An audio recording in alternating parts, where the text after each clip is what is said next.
iPhone — это целый феномен, символ эпохи. Во многом первопроходимец. Магазин приложений, жестовое управление, разблокировка лицом и прочие решения, которые мы сегодня принимаем как данность, популяризовала именно Apple. Однако время самых громких инноваций с авторством Apple осталось в прошлом. iPhone стал символом статуса и высокого достатка, даже несмотря на то, что в США, откуда он родом, он стоит копейки. Любой бомж может получить iPhone практически в подарок, просто оформив кредит на годовой пакет у оператора мобильной связи. Сегодня iPhone хвалят за простоту и интуитивность в использовании, несмотря на огромное количество багов в системе и местами отсутствие очевидной логики в интерфейсе.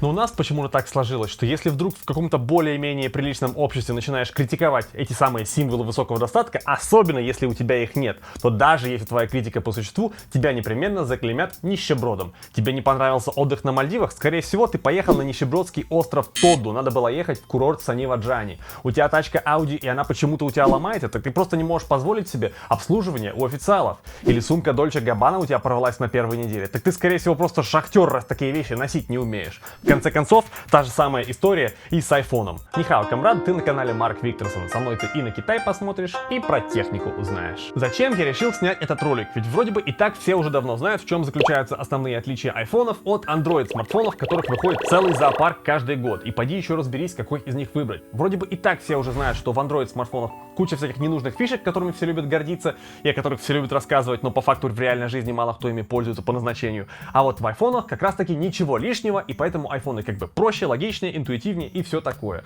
Более того, как минимум мне стали в последнее время в интернете появляться такие статьи, в которых рассказывается, что в Apple догадались скопировать некоторые фишки из Android смартфонов, и теперь айфоны более функциональны. Ну правильно, когда добавляешь фишки, становится более функционально. И наоборот тоже бывает, что в Google догадались скопировать некоторые фишки из айфонов, и теперь андроиды более логичные, что ли, я не знаю. В общем, вот это вот все начало как бы создавать такое впечатление, как минимум у меня, что iPhone и Android стали очень похожи как никогда, и теперь самое время попробовать iPhone. Боже мой, как же я ошибался. Как вы видите, я не из тех, кому техника Apple не по карману. У меня вот и MacBook Pro, на котором я последние 1,5 года все свои ролики монтирую, и есть iPad, и, короче, все у меня от Apple есть, и я попробовал, и некоторые вещи понравились, некоторые нет. Но ничто не вызывало у меня такого подгорание чуть пониже поясницы, как iPhone. Вот в прошлом году я купил себе MacBook Pro и снял ролик о том, что есть некоторые сложности из коробки, но если установить определенное приложение, то MacBook'ом можно, в принципе, пользоваться после винды вполне комфортно. Как вы уже видите из хронометража этого ролика, в случае с iPhone это не 10 каких-то жалких проблем. В основном моя претензия к iPhone заключается в том, что какие-то базовые функции почему-то на iPhone требуют большего количества телодвижений. То есть если мне нужно какую-то банальную вещь сделать на Android, она делается, как всегда, 2-3 нажатия. И даже не нужно ковыряться, оно как бы само собой находится. Хотя, может быть, это у меня такая привычка, я уже знаю, где искать. Но на iPhone любое действие, даже самое простое, как правило, требует 5, 6, 7, 10 телодвижений, и у меня от этого просто начало подгорать в какой-то момент. Мне реально очень понравилось железо айфона. Вот его держишь в руках, он классный. У него приятная рамка, вот это вот все, то есть он аппаратно из себя представляет реально топовую железку. Классный процессор, быстрый, мощный, камеры шикарные, оптика резкая, равки просто чистые, один кайф, видео с айфона классное, стабилизация, то есть реально аппаратно он из себя представляет топовый аппарат, которых я реально оценил, и мне очень понравилось. Но пользоваться им я просто не смог. Собственно, давайте с вами приступим к разбору этих самых нюансов. И начнем с управления. Берем аппараты в руки и смотрим на разблокировку. Vivo у нас разблокировался и покинул экран, а на iPhone вам постоянно нужно смахивать экран блокировки. Вы не можете настроить, чтобы экран блокировки сам пропадал, то есть вам постоянно нужно его смахивать. С одной стороны, это открывает вам возможность смотреть уведомления, с другой стороны, на Android я тоже могу настроить точно так же, как на iPhone, а на iPhone вы не можете настроить, чтобы шторка сама пропадала после разблокировки. Неудобно, мелочь, а неприятно. Мелочь номер 1. Номер 2. Клавиатура. Мы сейчас находимся в настройках моего паблика ВКонтакте, моей группы ВКонтакте. Если вы, кстати, не подписаны, обязательно подпишитесь. Вот я поменял название, допустим, и как мне свернуть эту злосчастную клавиатуру. На андроиде самое вообще простое движение, любой знает, делаем жест назад. Из любой непонятной ситуации можно выйти жестом назад. И это всегда логично, это почти всегда работает. Сделали жест назад, клавиатура свернулась. На айфоне вам обязательно нужно куда-нибудь целиться. То есть вы не можете просто свернуть клавиатуру, не думая. Вам обязательно нужно смотреть в экран и либо нажать на готово, либо искать пустое место. Кстати, на андроиде тоже можно свернуть нажатием в пустое место.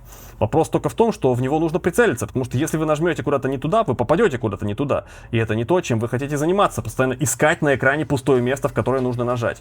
Хорошо, окей. Мы, значит, все поменяли, как нам нужно, и мы хотим покинуть этот экран. На Android вы делаете раз, два, три, 4, и мы попали на рабочий экран приложения ВКонтакте. На iPhone у нас много разных методов взаимодействия, то есть мы не можем просто жестом назад отсюда выйти. Сначала нам нужно прицелиться, опять прицелиться, либо отмена, либо готово, то есть это первый. Второй, вот сейчас отсюда назад работает, а отсюда назад не работает, то есть нужно все-таки нажать сюда. Вы не можете просто жестом назад, откуда бы ни было, выйти. Вам постоянно нужно куда-то целиться, вам постоянно нужно смотреть куда. Либо здесь отмена, либо готово, либо сюда. То есть постоянно нужно бегать по экрану. Вы не можете просто сделать жест назад. И это, конечно же, банально неудобно, потому что на андроиде я могу из любого приложения, из любого меню, из любых настроек выйти просто не глядя. При этом еще и сопровождается жест назад приятной тактильной отдачей, чего на айфоне почему-то нет. Делаешь жест назад и тактильной отдачи нет. Более того, на плоском экране, в принципе, делать жест назад не так приятно, как на экране с закруглениями. Хотя лично я все-таки за плоские экраны. Да и в конце концов, даже если выучить все эти расположения иконок, все равно нужно целиться и постоянно смотреть. Я понимаю, что это несложно, но это далеко не так просто и легко, как на андроиде. Более того, на андроиде жест назад выполняет не только возврат, но еще и отмену. Допустим, в Телеграме выделяем несколько сообщений. Вот таким жестом выделяем несколько сообщений также и на андроиде. Вот у нас отмечено несколько сообщений. Если я выхожу из этого диалога на айфоне, эти сообщения останутся выделенными. И если честно, я, конечно, могу найти ситуацию, в которых оставление выделения при выходе из диалога может быть полезным, но проблема в том, что вам всегда придется целиться сюда отдельно, для того, чтобы отменить выделение. То же самое касается и ВКонтакте, то же самое касается и, допустим, того же самого альбома, галереи. Вам придется всегда тянуться в правый верхний угол, чтобы сделать отмену. В то время как на Android смартфоне в любой непонятной ситуации вы просто делаете жест назад. То есть жест назад на Android отменяет. На айфоне отмена — это отдельное действие, и тянуться за ней в правый верхний угол, учитывая, что экраны, особенно на Max-версиях айфонов, достаточно большие, просто неудобно. iOS действительно заставляет пользователя почти всегда делать больше телодвижений, чем на андроиде. И я понимаю, когда айфоны были маленькими, дотягиваться до этих углов было комфортно, но теперь с ростом диагоналей до этих углов хрен дотянешься, даже если у вас рука большая. И Apple ничего лучше не придумала, кроме как дать пользователю костыль. Вот так это гораздо удобнее, чем объединить действие назад с отменой. Правда? На Android смартфоне, если я хочу выделить в галерее несколько фотографий, я просто удерживаю пальцем и начинаю тащить. Если я не тащу, у меня выбрана одна фоточка, есть контекстное меню внизу, через которое я могу некоторые действия с этими фоточками сделать. И нет разницы, я выделил одну или две, 10, у меня это контекстное меню всегда там есть. Смотрите, как это реализовано на айфоне. Удерживаем пальцем, открылось контекстное меню. Окей, я хочу выделить несколько фоток. И для того, чтобы это сделать, мне нужно отдельно, вот здесь наверху, выбрать режим выделения. И, если честно, мне логика этого решения не ясна. Хотя снизу здесь то же самое контекстное меню, но по факту, чтобы выделить несколько фоточек, вам нужно делать больше телодвижений. Даже если это на одно больше, это все равно менее удобно и менее интуитивно и менее логично, чем на Android смартфоне. И здесь нужно сделать небольшое лирическое отступление, потому что, если честно, приложение галереи на айфоне в сферическом вакууме, наверное, лучшее из всех, которыми мне доводилось пользоваться. Вот честно, здесь очень удобно редактировать фотки, равки, видео обрезать. Кстати, если вы обрезаете видео, оно у вас обрезается мгновенно, вам не приходится ждать, пока оно перекодируется, как на Android смартфонах, и это реально уникальная фишка. Но мы же с вами ищем эту самую волшебную яблочную логику. И вот посмотрите, последние фотки у нас находятся здесь в галерее внизу, потому что удобно, когда они находятся под большим пальцем, правильно? А вот почему-то в панели управления иконки у нас прибиты кверху, потому что, видимо, удобно. Окей, идем в панель уведомлений. Уведомления у нас внизу, потому что удобно, когда вещи под большим пальцем на большом экране. А вот на рабочем столе иконки у нас наверху, потому что логика. Если ты уже успел открыть комменты здесь, чтобы написать, что на андроиде тоже полно подобных приколов, внимание! Здесь вот в галерее, например, я могу взять и выбрать свою сортировку. От новых к старым, от старых к новым, по времени изменения, по времени съемки, по имени, как вообще хочу, так и сортирую. Поэтому винить Android в том, что там сортировка какая-то неудобная, не получится, потому что пользователь на Android может сам для себя решить, как ему удобно. Но в случае с iPhone за вас решает Apple. И мы полагаемся на эту самую яблочную логику. И вот она, яблочная логика. В галерее у нас последние внизу, а когда мы отправляем фоточки через родное приложение почты, последние наверху. Тоже касается и сторонних каких приложений? ВКонтакте последнее наверху, в Телеграме последнее наверху, в Инстаграме последнее наверху. И где вот она, эта логика? Я только привык к тому, что последнее внизу, и сразу же Apple в другом своем же приложении предлагает последние фоточки наверху. Я реально каждый раз зависал. Почему так? Почему я не могу поменять порядок сортировки? Лучше, когда есть системная логика, но Apple на нее кладут болт. Одинарное нажатие на сообщение в любом мессенджере ни к чему не приводит. То есть на Android смартфоне я тыкаю, у меня вылазит контекстное меню. То же самое контекстное меню на iPhone вылазит, если удерживать пальцем на сообщении. То есть формально логика соблюдена, как в галерее. В галерее задерживаем палец над какой-то фоточкой, открывается контекстное меню. Формально эта логика соблюдена. Но как мне выделить сразу несколько сообщений? Здесь же кнопочки выделить нет, она есть вот здесь. Мы нажимаем и здесь выбираем выбрать. И потом по одному сообщению, как дебилы, вот так вот выделяем. На самом деле это неправильно, потому что есть вот такой вот жест. Двумя пальцами можно сразу сколько хотите сообщений выделить. И это здорово, это очень удобно. Но вопрос, откуда я должен был узнать, что эта фишка существует? Нигде, ни в каких инструкциях об этом я не могу знать. Мне друзья об этом рассказали. В галерее почему-то двумя пальцами я не могу выделить сразу несколько фоточек. То есть эта логика не распространяется на все приложения. Я реально не понимаю, как я или кто-то другой должен был догадаться до выделения двумя пальцами, потому что это удобно, но Apple не предлагает это нигде. В контекстном меню Apple предлагает выделение через пункт «Выбрать», и вот тыкаешь по одному сообщению и вот как дебил выделяешь. И я знаю, что большинство владельцев айфонов именно так выделяют сообщения, потому что никто из них не знает о наличии такой фишки, как выделение двумя пальцами. И дело в том, что это именно из-за отсутствия системной логики, потому что на андроиде есть общая системная логика. Нажал, получил вибрацию, потянул, выделяешь сразу сколько надо. В любом приложении, практически в любом приложении. Однако есть одна интересная фишка, о которой я сначала расскажу здесь на айфоне. И это тот самый редкий случай, когда на айфоне что-то делается в значительно меньшее количество шагов, чем на андроиде. Мы выделили несколько сообщений, допустим, вместе с вложениями, какие-нибудь видосы, голосовухи, и через эту кнопочку мы можем отправить сразу со вложениями из одного мессенджера в другой. Допустим, из Телеграма в WhatsApp, во ВКонтакте. И оно пересылает сразу кому вы хотите, вместе со всем содержимым. Это реально очень удобно. Вот выделяем несколько, опять же, сообщений и отправляем, допустим, почтой через Mail.ru. И вот оно отправляется сюда, и даже вложение, вот оно здесь нарисовано. Но это один из тех таких редких случаев, когда на айфоне что-то делается значительно удобнее, чем на андроиде. Такое тоже бывает. Но в основном бывает наоборот. Однако и на андроиде тоже коса бывает находит на камень. Вот, допустим, мы сейчас зайдем в контакты. Как можно отметить несколько контактов? Я не могу просто взять, зажать и потянуть. Здесь эта системная логика не работает. Но если она не работает, интерфейс предлагает другое решение. Здесь вот как раз есть кнопочка, как на айфоне, галочка. Мы нажали на эту галочку, и теперь можно выделять сразу много контактов, и потом через кнопочку удалить, их можно сразу отсюда удалить. Знаете, как это делается на айфоне? Никогда не поверите. Идем в контакты, вот у нас контакты, зажали. Ничего не происходит. У нас почему-то работает совсем другая фишка, о которой я чуть позже расскажу. Я не могу выделить сразу несколько контактов. Вообще никак. Это просто невозможно. Если я хочу удалить контакт, я захожу в этот контакт отдельно, нажимаю «Править», и вот в самом конце выбираю «Удалить контакт». Это же очень идиотически. Несмотря на внешнее сходство некоторых панелей управления с айфоном, например, вот смотрите, яркость регулируется примерно одинаково. Это прям до смехотворного похоже. Громкость тоже примерно одинаково, но здесь есть дополнительные фишки, которых нет на айфоне.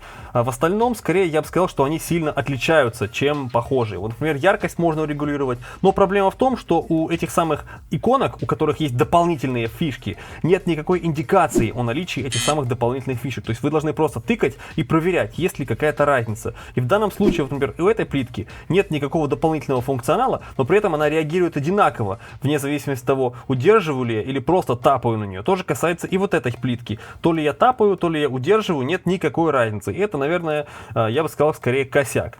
Далее, посмотрите, шторку, ну или панель управления на айфоне и на андроиде можно открыть одинаковым жестом с правого верхнего угла. Но учитывая, что диагональ большая, а руки не у всех большие, вам придется тянуться в этот угол, и иногда для этого придется перехватывать смартфон. Так вот, iPhone вам придется перехватывать, и больше никак. А на андроиде вы можете эту самую панель управления открывать чуть ли не посередине экрана с любой вообще удобной вам точки, просто сделав жест вниз. Конечно, на iPhone есть поиск, и вы можете пользоваться этим поиском, но панель управления, на мой взгляд, нужна немножко чаще, чем этот поиск, тем более, что я им не пользуюсь даже на MacBook. Так вот, если вам хочется использовать поиск, конечно, вы и на андроиде можете этот самый поиск включить, просто вот здесь вот в настройках, глобальный поиск. То, что он здесь не такой функциональный, как на iPhone, это, конечно, уже другой вопрос. Еще меня, знаете, что сильно напрягает? Вот, например, откроем опять эту самую шторку, панель управления, как из нее выйти? Я могу просто сделать жест наверх и выйти из этой самой панели управления. Можно просто тапом в пустое место. Вот здесь здесь тоже Tab в пустое место, жест наверх. Но если мы попали в центр уведомлений, он здесь тоже отдельно, кстати, настраивается на Vivo, выйти из него здесь можно таким же самым образом. То есть я могу просто потянуть наверх. На айфоне вы не можете просто потянуть наверх. Вам нужно тянуть теперь с самого низа. И еще, обратите внимание, в пустое место нажимаю, тоже отсюда выйти не могу.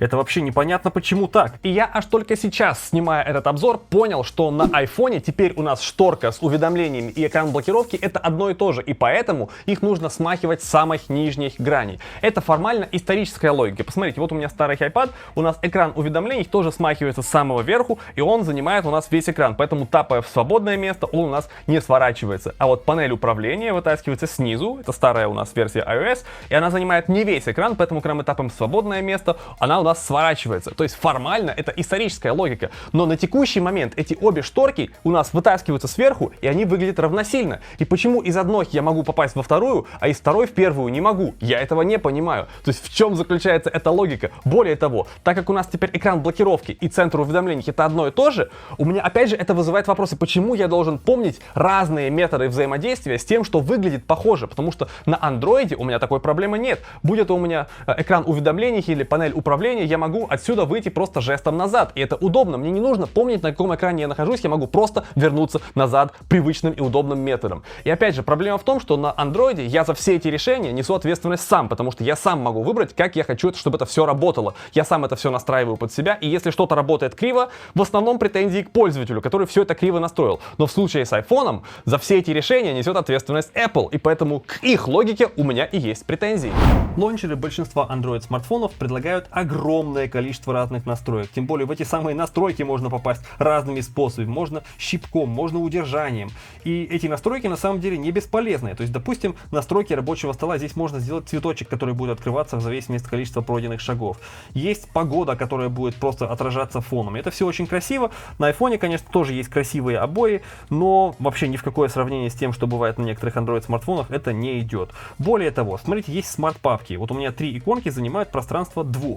Я могу открыть PowerPoint просто в одно нажатие. Здесь сначала мы открываем папку, потом открываем PowerPoint. Окей, но после того, как мы открыли PowerPoint, я хочу из него выйти, и я попадаю, опять же, куда? В папку. Вот я выхожу отсюда, я попал на рабочий стол.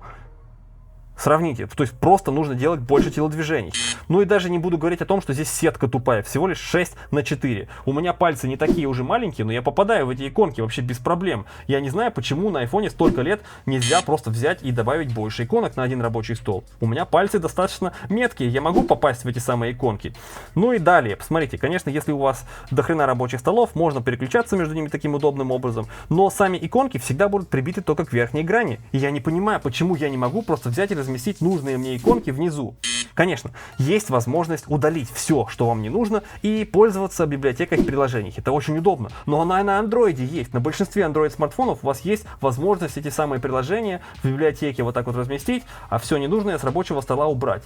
Это здорово, но почему я не могу сделать удобно для себя разместить нужные иконки внизу, а все остальное, чтобы, приходится виджетами забивать просто пространство наверху. Короче, лончер на айфоне это просто неудобное дно. И уже после того, как я отснял этот фрагмент, я обнаружил у рабочего стола iPhone еще одну интересную фишку. И это хорошие новости. Смотрим на рабочий стол, значит, пытаемся отметить какую-нибудь иконку для перемещения. Вот так вот делаем. Окей, начала она прыгать, бегать. Отмечаем в раскорячку свободным пальцем еще иконки, какие мы хотим передвинуть. Они теперь бегают у нас за большим пальцем, здорово. Переходим на другой рабочий стол и вот здесь их сбрасываем.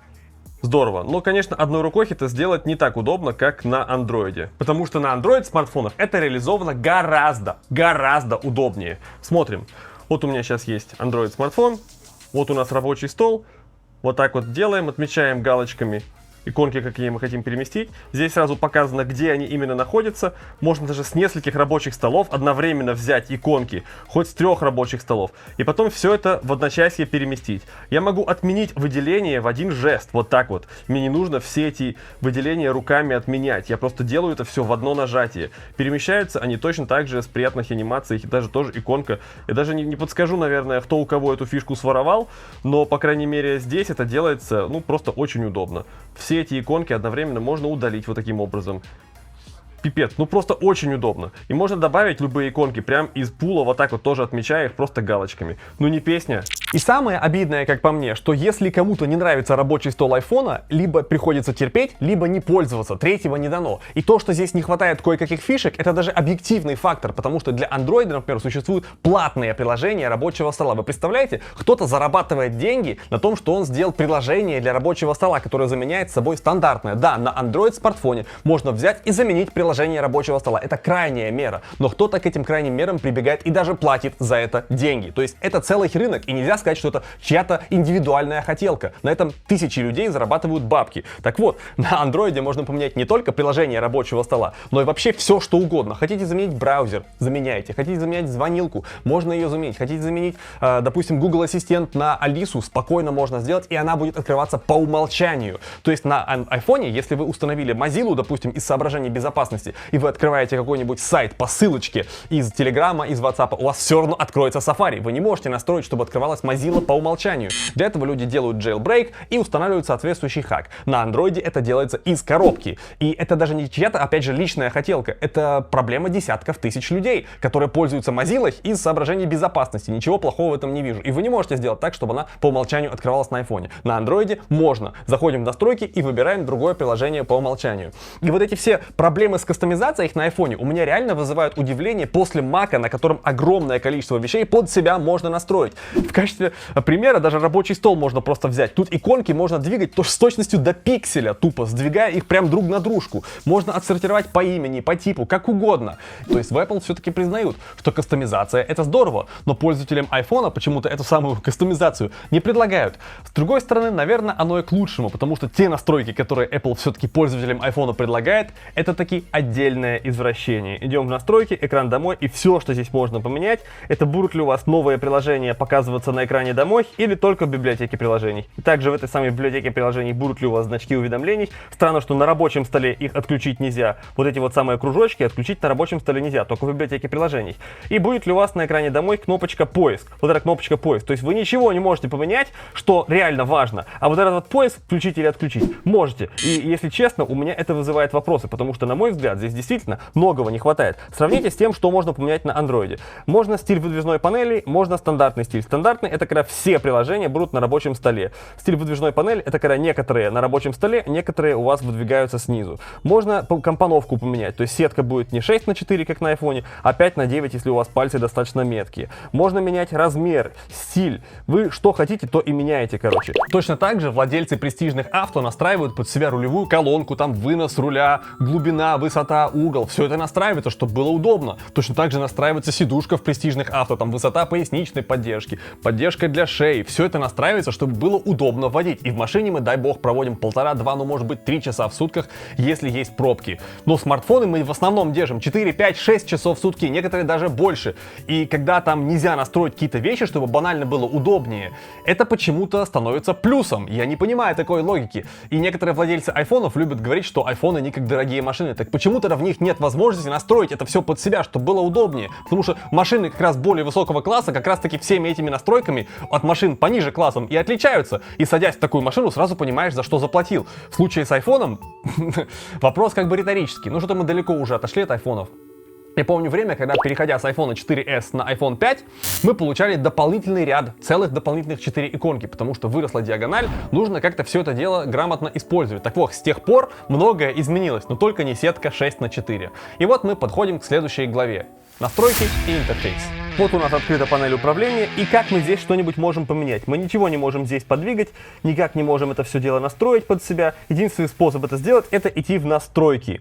И из настроек через пункт управления мы здесь можем все эти плиточки вот таким образом неинтуитивным добавлять. Оно просто падает в самый конец, и потом мы это все дело на вид вот так меняем. И потом смотрим здесь, поменялось ли оно так, как нам надо. Это вот я сейчас добавил энергосбережение, и вот оно у меня сюда упало. И вот раз, два, три, четыре, и здесь никак это не сгруппировано. То есть я должен сам считать. 1, 2, 3, 4, 5, 6, 7, 8. Если я хочу, чтобы у меня была здесь 8-я плитка, мне это самому нужно считать. В то время как на Android смартфоне, чтобы поменять эту самую панель управления, это все делается визуально. И причем это все именно, наверное, с даже 2-го или 3-го Android в 2012 году так было. То есть любую плитку я могу просто визуально перетащить куда мне нужно, и нажал готово, все, оно вот так вот и осталось. Максимально интуитивно и просто. То есть рабочий стол я не могу настроить на айфоне от слова совсем. Здесь 3 настройки, и это просто плевок в лицо. По сути, никаких настроек нет.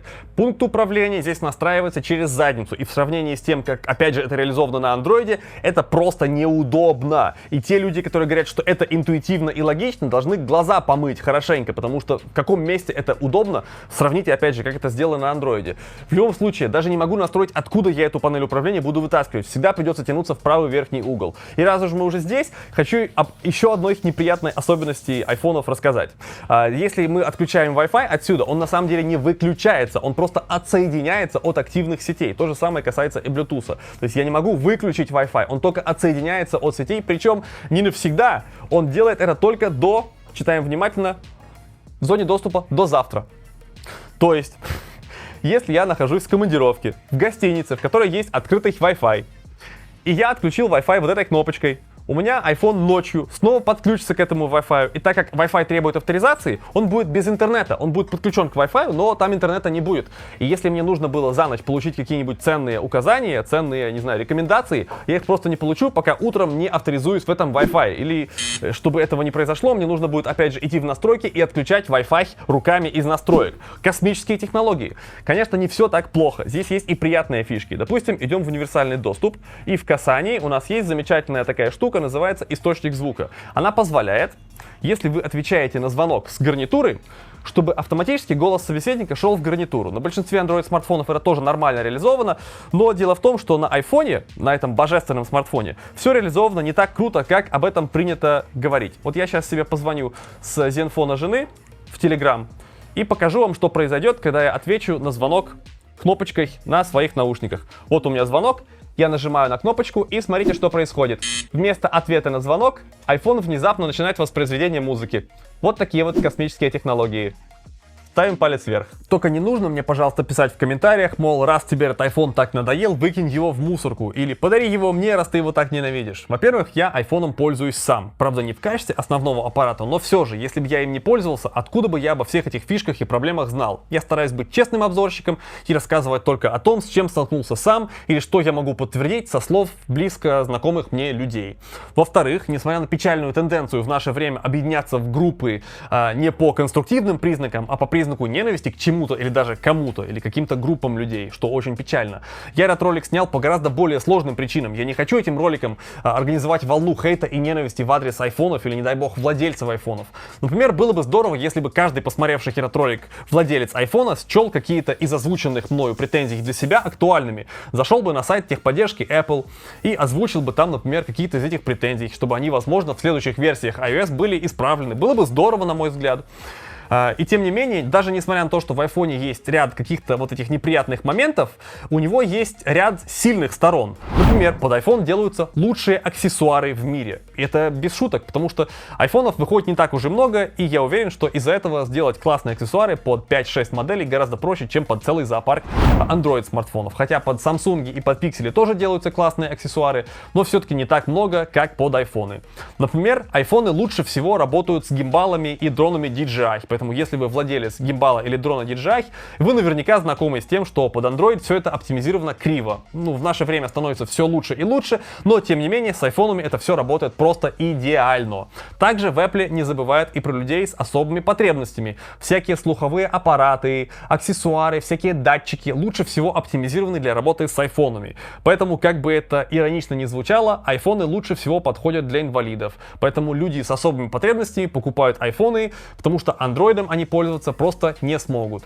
Но и несмотря на все эти интересные моменты, все-таки айфоны хвалят за простоту и логичность. Поэтому если вы все еще не убеждены, что iPhone это днище по юзабилити, вот у меня для вас еще один пример. Допустим, откроем приложение фото. И здесь в углу у нас есть дополнительное меню, которое открывается при нажатии на 3 точки. Заходим у нас на андроиде в галерею, тоже у нас в углу есть дополнительное меню. И здесь у нас есть настройки, в которые я сразу могу войти, потому что, собственно, вот этот пункт обычно как раз для того, чтобы дополнительные какие-то фишки спрятать. Так вот, здесь настройки сразу внутри самого приложения альбом. Почему сюда Apple постеснялась добавить настройки? Давайте посмотрим, где эти самые настройки находятся. Идем в настройки, листаем вниз, ищем приложение фото, вот оно у нас здесь. И какие-то настройки здесь у нас есть, достаточно объемные. И окей, хорошо, я могу понять, если в самом приложении фото никаких настроек нет, что они все будут вот здесь. Но как быть с такими приложениями, как, например, Telegram? Вот у меня в Телеграме все настройки даже отдельно в пункт меню выделены. И вот у этого приложения часть настроек в нем, а часть настроек нужно искать здесь. На первый взгляд ничего страшного, потому что на андроиде тоже есть такое меню, где приложениям выдаются всякие разрешения, разрешается работа в фоне. Например, вот так это реализовано на моем Vivo. Идем в настройки, листаем в самый-самый конец, и здесь у нас есть административный центр управления приложениями и их разрешениями. С одной стороны, здесь у нас есть та же самая штука, что и на iPhone. Настройки системных приложений, и здесь можно эти самые системные приложения настроить, прям как на iPhone из настроек системных. Допустим, заходим в альбом и видим настройки альбома. Но прикол в том, что я могу эти же самые настройки открыть из самого альбома. То есть я не обязан покидать альбом, чтобы настроить его. Я могу в эти настройки попасть и из самого альбома. И это дублирование дает мне дополнительные возможности. Я могу настраивать так, а могу настраивать сяк. Мне это удобно. Далее, здесь есть ряд уникальных настроек, которых просто нет на айфонах, и очень жаль. Допустим, клон приложения. Я могу любое приложение взять и раздублировать. Тот же самый WhatsApp, конечно, можно обойтись WhatsApp бизнесом. В случае с Telegram можно скачать Telegram X, или вообще, в принципе, в самом Telegram можно завести несколько аккаунтов. Но в случае с ВКонтакте, в случае с Инстаграмом, Facebook мессенджером вы не можете этого сделать. На айфоне вы лишены такой возможности. В случае с андроидом это делается. И даже если из коробки Android вам такую фишку не позволяет сделать, то можно скачать приложение из Play Market, или вообще там по-другому это все тоже можно сделать спокойно. Далее, у нас есть управление разрешениями. Здесь можно все эти разрешения выдавать через приложение, а можно сортировать по разрешениям. Допустим, вы хотите именно камеру запретить всем приложениям, заходите и запрещаете камеру просто там по списку приложениям. Еще есть одна интересная фишка — диспетчер приложений. Здесь вы можете какое-нибудь приложение обнулить. То есть бывает такая ситуация, что вы испортили приложение, оно у вас перестало запускаться. Бывает. В случае с iPhone вы должны это приложение удалить и заново скачать из App Store. А если его в App Store больше нет, что вы будете делать? Нужно бегать по друзьям, искать, у кого это приложение есть, через iMazing копировать все эти костыли. В случае с Android смартфоном вы просто заходите в настройки этого приложения, заходите в память и нажимаете «Очистить данные». После этого приложение ведет себя как новое. Очень здорово. То есть вот эти все штуки, это немножко не то же самое, что на iPhone. Это дает гораздо больше функционала. Оно, наверное, как мультитул. Да, оно нужно раз в целую вечность. Мультитул лежит там в рюкзаке, никого не трогает, но раз в неделю он пригождается. И это здорово. Когда его нет, бывают неудобства. И вот эти неудобства, вот они как выглядят. То есть у нас есть приложение камеры, мы заходим в эту камеру, и если я хочу поменять формат съемки, я нажимаю на шестеренку. Она здесь в углу, много места не занимает. Если мне нужно еще больше настроек, я нажимаю дополнительные настройки. Вот все эти настройки здесь есть, и они никому не мешают. В случае с айфоном тут есть всегда место для дополнительных настроек. То есть вот же я показывал, заходим в 3 точки. Здесь есть место добавить пункт настройки, но Apple почему-то стесняется этого сделать. Если я хочу настроить фото, я должен зайти в системные настройки и там это фото ковырять. И еще хуже с камерой. То есть если я хочу что-нибудь настроить в камере, тут есть место для дополнительных настроек. То есть вот делаем жест вверх и появляются еще 3 кнопки. То есть как-то место нашлось для этого. Можно сюда было шестеренку засунуть или куда-нибудь здесь сверху. Можно было сверху жест сделать, чтобы эту дополнительную шестеренку засунуть, чтобы все настройки были в камере. Но нет, если я хочу поменять формат съемки, я должен заходить в настройки, искать эту камеру долбаную здесь, где она у меня здесь находится, и менять все это через... Идем в настройки, универсальный доступ и касание. Обязательно рекомендую вам изучить все эти пункты, чтобы пользоваться iPhone было гораздо более комфортно. На Android смартфонах у нас тоже есть замечательные фишки, ярлыки и специальные возможности. Здесь у нас есть умное движение, так оно стрёмно называется. Интеллектуальный вызов, например, позволяет вам ответить на звонок, просто приложив смартфон к уху. Есть у нас Smart Wake, который позволяет при жестах на выключенном экране какие-то действия совершать. Допустим, вот так вот у нас включает камеру. Конечно, интерфейс очень ужасный, но тем не менее фишка работает как заявлено. Окей, есть у нас еще дополнительные всякие двойные, тройные тапы и так далее. Смотрим на iPhone. Встряхивание для отмены. Вот этот пункт меня больше всего интересует. Я не понял, как оно работает, если честно. Заходим, допустим, в Telegram, выделяем ряд сообщений. У нас здесь есть отмена. И посмотрим. Я вот сейчас трясу этим айфоном налево-направо, вперед-назад, вверх-вниз, и почему-то отмена не делается. Вот он никак не хочет отменять этот экран. Хотя кнопочка отмена на экране есть. Вот как это работает, напишите мне, пожалуйста, в комментариях, потому что я не понял. Далее, у нас есть вот такое вот касание. Значит, это касание позволяет нам двойным и тройным касанием какие-нибудь жесты осуществлять. Вот, допустим, двойной тап включает фонарик или отключает. Это очень здорово. Тройной тап у нас должен включать панель управления, и он ее включает. Окей. Но прикол в том, что вы не можете с выключенным экраном фонарик включить. То есть он у меня сейчас включен. Оно не работает. Для того, чтобы эта фишка работала, вам нужно что-нибудь еще нажать. И это логично, потому что если у вас iPhone с выключенным экраном, то есть с пассивным локскрином, будет реагировать на двойное прикосновение, он у вас случайно в кармане сам включит фонарик, и вам это не нужно. Дело в том, что на Android смартфоне вы можете настроить, допустим, включение того же фонарика просто на удержание клавиши питания, вне зависимости от того, что сейчас происходит. То есть вы можете просто достать смартфон из кармана, нажать на клавишу громкости, и у вас включится фонарик. Еще Android удобнее управлять, чем iPhone одной рукой, потому что есть возможность, допустим, сделать вот так. И все приложения у меня теперь в 2 строки на экране последних запущенных приложений. Это очень удобно. Более того, их все можно закрыть в одно нажатие. Когда их слишком много, это бывает необходимо. В случае с iPhone, если у вас слишком много приложений открыто, это не проблемы Apple. Вам придется пользоваться 2 руками и выгружать сразу по 3 приложения вот таким вот образом. Это, конечно же, гораздо менее удобно. Несмотря на то, что сам я до сих пор являюсь безраздельным фанатом традиционных экранов с соотношением сторон в 16 к 9, все равно современные смартфоны в примерно тех же размерах корпуса предлагают куда больше экрана, благодаря чему становится удобнее пользоваться практической многозадачностью. То есть я могу открыть какой-нибудь ролик, этот YouTube, допустим, закрепить наверху, снизу открыть Telegram и общаться с людьми, допустим, здесь в Телеграме. Я могу даже поджать этот YouTube наверху и пользоваться здесь. У меня еще хватает места на клавиатуру.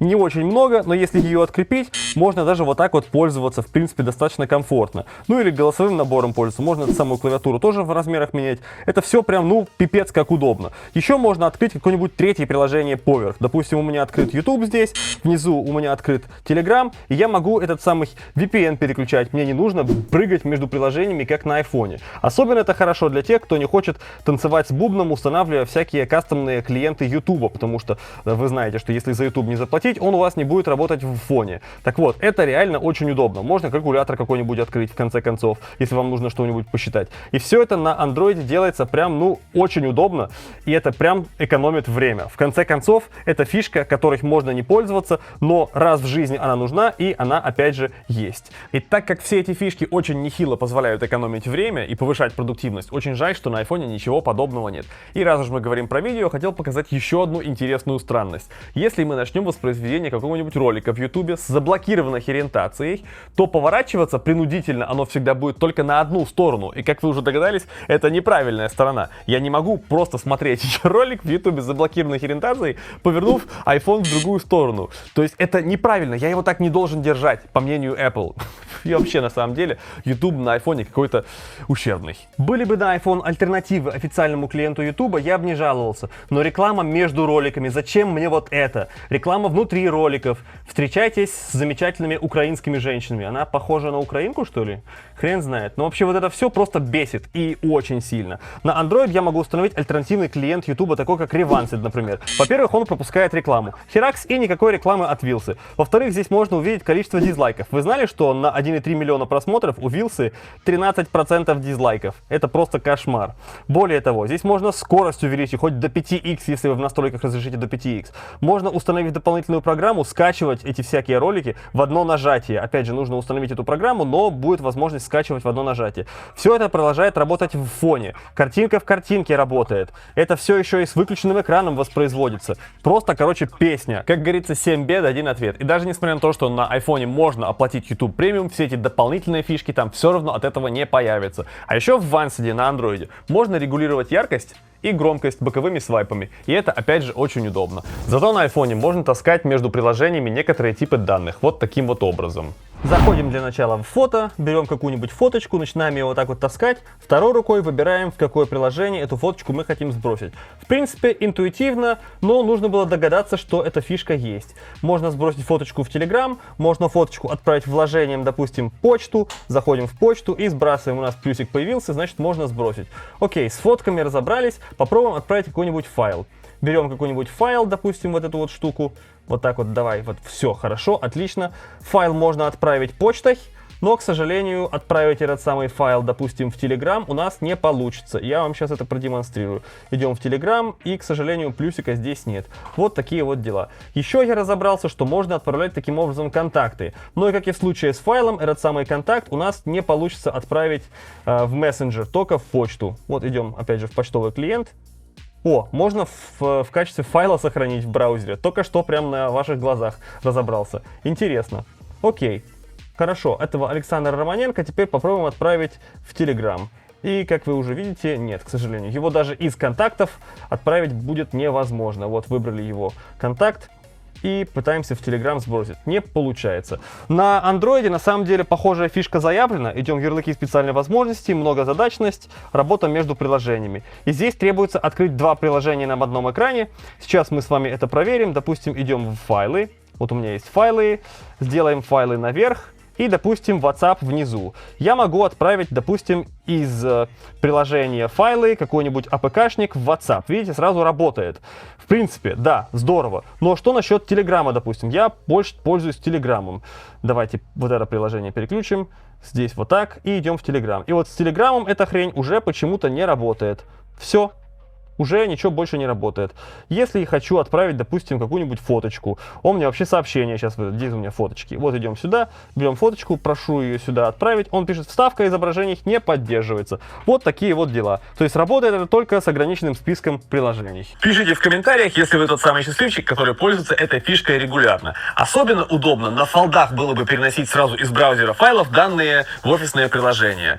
Что-то я уже начал рассматривать iPhone и почти забыл, что у меня есть еще претензии к тому, как на нем реализованы уведомления. Идем в уведомления и смотрим. Здесь вроде даже какие-то настройки есть. Может сложиться такое ложное впечатление, что настроек в самый раз. Но, как вы сейчас убедитесь, их маловато. Это у нас сообщение, и здесь можно менять звуки. Поменяем на аккорд.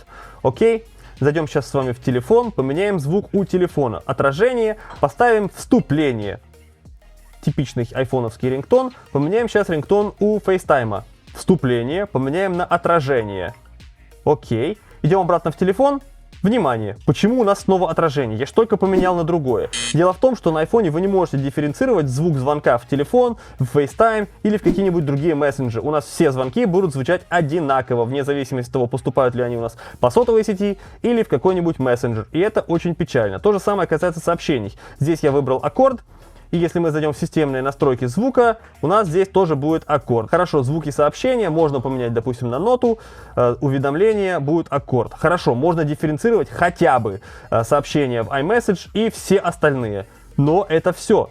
Нельзя поменять как-то индивидуально для каких-то отдельных приложений, как это реализовано на Android. Конечно, с одной стороны, здесь прям слишком дохера всяких настроек, и в этом всем разбираться реально просто влом, и даже я, если честно, практически ничего здесь не настраивал, кроме самого важного. Но как минимум здесь можно выставить уникальные звонки для контактов, тому же самому Артему, допустим, можно другой звук поставить. Я буду знать, что мне написал именно Артем, и буду уже делать вывод, отвечать или вообще не тянуться за телефоном. В сухом остатке на айфоне, конечно, можно задать индивидуальным контактам персональный рингтон и звук сообщений. Но проблема в том, что вот эти настройки в контактах распространяются только на звонки, поступающие по FaceTime, сотовым сетям и на смс-ки с iMessage'ами. То есть, если я задал вот здесь вот рингтон и звук сообщений, и мне жена звонит по Телеграму, вот этот звук не будет звучать. И у меня вопрос, почему? iPhone же все-таки осознает, что к этому контакту привязан профиль ВКонтакте, профиль в Телеграме. Вот я могу даже выбрать по умолчанию, куда звонить. Звонить по ВКонтакту или, допустим, писать в Телеграм. Я могу выбрать. То есть iPhone осознает, что к этому контакту привязаны кое-какие соцсети, но когда через эти соцсети происходит звонок, iPhone не озвучивает их вот этими рингтонами, звуком сообщений. Я реально не вдупляю, почему так сделано. Почему iPhone настолько сильно ограничивает остальные мессенджеры в настройках. Я могу понять в какой-то мере человека, окруженного яблочниками. У него все там общаются через iMessage и FaceTime, и ему нормально. Но в наше время, когда существуют нормальные мессенджеры, для пользования которыми не обязательно покупать конкретный аппарат или аппараты конкретного данного бренда. Я могу оправдать использование FaceTime и iMessage разве что в кругу близких друзей или семьи. Да и ладно бы, только бы звук вот этот настроить нельзя было. Когда вам это самое уведомление поступает, звук чего бы там ни было воспроизводящегося на текущий момент приглушается аж на 5, секунд. Раз, два, три, 4, 5. И ты ждешь. А если человек тебе написал: «Привет, как дела? Что делаешь?» 15 секунд ты пропускаешь. Если ты слушаешь аудиокнигу, какое-нибудь видео в ютубе фоном слушаешь, ты пропускаешь целый абзац текста. Это же просто кошмар какой-то. Еще есть претензии, что если у вас включен беззвучный режим этим самым ползунком, то кроме как один раз уведомить об этом пользователя красивых индикаций, iPhone больше нигде не упоминает, что вы находитесь в беззвучном режиме. Самое место вот здесь вот где-нибудь этому самому индикатору, чтобы было понятно, что вы находитесь в беззвучном режиме. Но нигде вы об этом не поймете, нет никакой индикации. Более того, у нас здесь дофига места, так как у нас теперь Dynamic Island, но все равно никаких уведомлений нет. Единственное место, где вы можете узнать, что у вас есть какие-то уведомления, это на рабочем столе. Ну, либо лезть в панель уведомлений и там уже смотреть. То есть на Android смартфонах у нас есть отдельная строка состояния, в которой все эти значки есть. И если я включил беззвучный режим, у меня здесь будет зачеркнутый колокольчик, и он здесь будет всегда. Он у меня будет здесь в режиме вот таком, он у меня будет здесь, он у меня будет в YouTube, он у меня везде будет. Я всегда буду помнить, что я нахожусь в беззвучном режиме. Я не забуду об этом. Конечно, на айфоне можно просто посмотреть сюда, но это все. У нас нет, допустим, иконок приложений, в которые пришли уведомления. В то время как на Vivo нет никаких кружочков у ряда приложений. Это компенсируется наличием иконки здесь. И причем это даже более функционально, на мой взгляд, потому что, по крайней мере, на рабочий стол нужно выйти, а это у нас находится здесь всегда. Я всегда могу знать, в какие приложения у меня пришли уведомления. Да и в этом самом Dynamic Island тоже смысла относительно мало. Относительно чего, спросите? Относительно строки уведомлений и строки состояния на Android. Сюда достаточно просто посмотреть, один взгляд сюда бросить, и понятно сразу все. В какие приложения пришли уведомления, что у нас там происходило. Здесь таймеры тоже будут отображаться, подключен ли VPN, есть ли какие-то звонки, уведомления, будильники. Все это здесь отображается, с какой скоростью интернет работает. И Apple такая: мы возьмем инструмент, который решал 1000 задач, и вместо него дадим им инструмент, который решает просто охеренно, просто мега красиво, мега стильно, но только одну задачу. Dynamic Island. Также на iPhone бывает, что сообщение, которое я уже прочел и ответил на другом устройстве, все еще висит здесь в центре уведомлений. То есть вот Just Danilo. Я уже давно ему ответил, но на iPhone это все еще висит. Вячеслав. Вот Вячеславу я тоже уже ответил. Все, но он здесь у меня не пропадает. То есть мне нужно в некоторых ситуациях эти уведомления смахивать руками. И это, как-то не так удобно, как реализовано на Android. Вот как его отсюда вот убрать? Вот только так. И больше никак. И снова нужно куда-то целиться. Иначе нажмешь не туда, попадешь не туда, что-то откроется, непонятно куда залезешь. Конечно, на Android тоже можно наделать делов. Там тоже иногда бывают такие моменты, в которых всякие сложности возникают. Я с этим не спорю. Хватает своих проблем и на Android. Но Android не хвалят за логичность, простоту, интуитивность, вот это вот все, это как бы прерогатива айфонов. И поэтому назвался груздем, полезай в кузовок. И по факту мы вот такие вот здесь сложности испытываем. Так вот, есть, конечно, и приятные моменты. Например, режим фокусировки. Кстати, на андроидах он тоже есть. Но если его здесь настроить, как минимум вас не будет постоянно бесить, что звук в, допустим, аудиокнигах или ютубе затихает на целых 5 секунд. Добавил сюда в исключение свои любимые аудиокниги, и когда вы их слушаете, у вас не будет этой проблемы как минимум. Но все равно, один рингтон на все приложения, кроме iMessage и FaceTime, это зашквар. Один, опять же, звук уведомлений и невозможность внутри приложения настроить разные типы, как это реализовано на дырявом ведре. Это тоже зашквар. И я еще даже не говорю про то, что здесь до сих пор бесплатно поставить свою мелодию звонка, прям вот только если бригаду индусов вызвать. Иначе это прям вот танец с бубном конкретный. Просто жесть. Если, конечно, рассматривать iPhone как дорогой аксессуар за кучу бабок, никаких претензий. Но ведь это, в конце концов, средство связи. Я уже говорил ранее, что на iPhone хер свернешь клавиатуру. Она здесь очень и очень надоедливая. Вот, допустим, я сейчас в приложении Astrel, я пытаюсь залогиниться. Мне iPhone предлагает автозаполнение пароля, я его выбрал, и далее кнопка «Готово» почему-то не работает. Я не могу нажать «Готово». Там внизу, в этом приложении, есть кнопочка «Далее». И я не могу нажать «Далее», потому что клавиатура не сворачивается. И это дичь какая-то. Смотрите, как это реализовано на андроиде. Аутентифицировались. Окей. Все, сразу и логин, и пароль войти.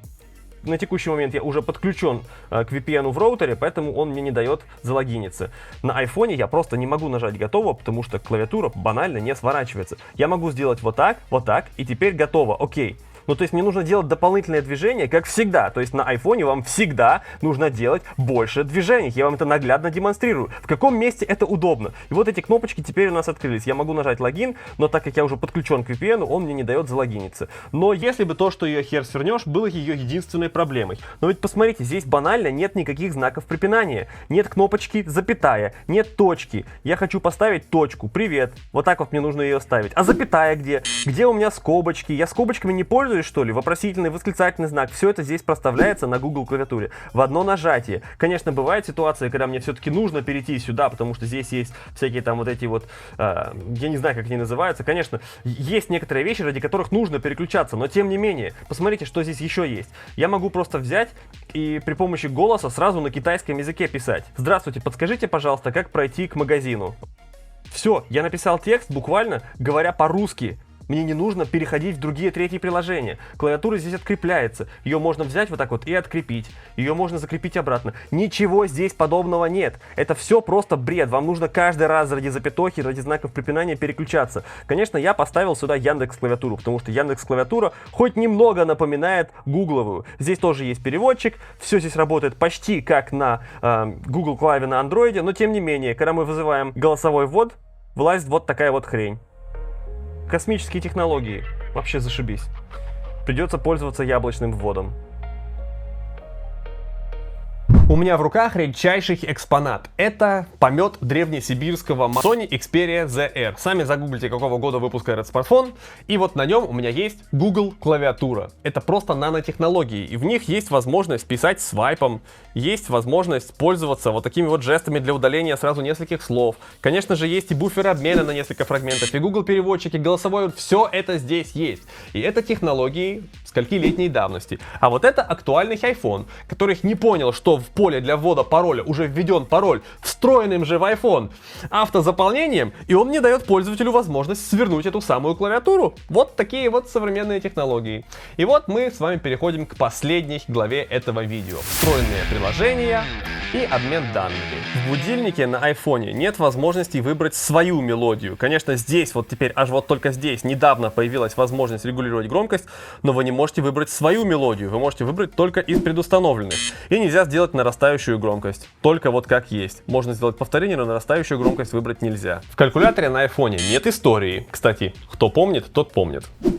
Есть у меня претензии и к камере айфона, потому что здесь тоже нужно делать кучу лишних движений. Вот зашли в фото, если я хочу поменять фотографический стиль, как мне это сделать? Сделал жест вверх, а его здесь нет. Я должен как-то догадаться, что нужно сдвинуть эту строку влево, и вот здесь эти самые фотографические стили будут. Окей, давайте сделаем яркий и прохладный. Окей, сделали яркий и прохладный. Теперь у нас здесь всегда будет отображаться эта иконочка. Задвинем ее обратно, вот она у нас здесь есть. Очень удобно, здорово. Нажал на эту иконочку, поменял на другой стиль, черно-белый. Допустим, эффектный прохладный, эффектный теплый. Все, окей, здорово, классно, теперь у нас есть эта иконочка. Но если я сбросил обратно в оригинал, эта иконка здесь пропадает. И теперь, чтобы ее достать, мне снова нужно тащиться вот аж сюда. Это дичь какая-то вообще. То есть юзабилити высший класс. Ну и даже не буду говорить о том, что здесь в принципе невозможно снимать с ручными настройками. На любом Android смартфоне вы можете снимать с ручными настройками. Нажимаете сразу сюда, Pro, здесь сразу переключаетесь между модулями. Кто-то может сказать, что здесь есть такая вот проблема. Допустим, если я выставил слишком высокую выдержку, то у меня все будет белым и ни хрена здесь видно не будет. Я согласен, но это ошибка пользователя. И здесь всегда есть кнопочка А. Просто нажали на кнопочку А и все сбросилось. На айфоне вообще нет ручных настроек. Здесь просто нельзя снимать с ручными настройками. Для этого есть приложение Lightroom. Идем в Lightroom. Ждем, пока он откроется. Слава богу, достаточно быстро. Разрешаем все. Идем в камеру. И здесь у нас есть всякие ручные настройки. И здесь, конечно, все это красиво сделано на черном фоне. То есть у вас не будет такой ошибки пользователя. Если вы пересветили снимок, у вас интерфейс все еще остается видным. Это, конечно, плюс. Но минус в том, что вам всегда придется пользоваться сторонним приложением для съемки с ручными настройками. Но, блин, как, например, насчет видеосъемки? Идем сейчас снимать видео. Вот, допустим, у меня сейчас видео стоит, снимаем на фронталку, и я хочу сделать видео с паузой. На Android смартфоне я могу поставить паузу, и потом, допустим, перейти в другое место и продолжить видеосъемку с того места. Мне это очень часто пригождается по работе, когда я снимаю книги для детей. На айфоне вы не можете поставить видео на паузу. При всех его супер возможностях он просто, видимо, этого не умеет до сих пор. И касательно видео, где блокировка баланса белого?